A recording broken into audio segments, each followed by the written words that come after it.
महपूजा नेवार समुदायद्वारा नेपाल सम्वत नयाँ वर्षका दिन मनाइने एक विशेष धार्मिक तथा सांस्कृतिक पर्व हो।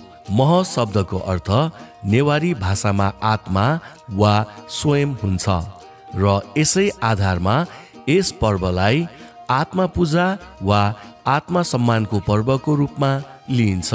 यो दिन व्यक्तिले आफ्नो अस्तित्व, शरीर, मन र आत्माको शुद्धि, कृतज्ञता र सम्मानका साथ पूजा गर्ने परम्परा रहिआएको छ। घरमा रङ्गोली वा मण्डला बनाई प्रत्येक परिवारका सदस्यको लागि छुट्टै स्थान तयार गरिन्छ र पूजा गरिन्छ। यसरी आफूलाई पूजा गर्ने संस्कारले आत्मा पहिचान, आत्मबल, आत्मसम्मान र सकारात्मक जीवन दृष्टिकोणलाई सुदृढ बनाउने विश्वास राखिन्छ। महपूजाले मान्छेको जीवनप्रतिको कृतज्ञता जगाउने मात्र होइन, दीर्घायु, स्वास्थ्य, शान्ति र समृद्धिको कामना गर्ने अवसर पनि प्रदान गर्छ। यस पर्वले सांस्कृतिक जरा, परम्परा र पहिचानलाई जीवन्त राख्दै आत्मबोध र सह-अस्तित्वको गहन सन्देश प्रवाह गर्दछ।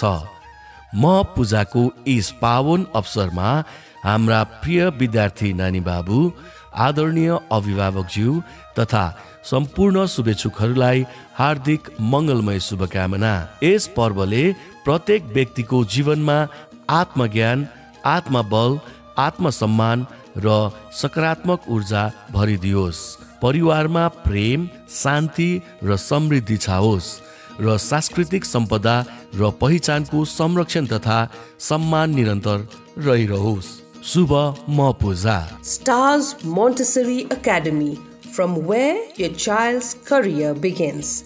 Everest Preschool, the first step to success.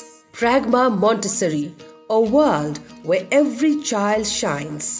After school program where learning continues, fun never ends.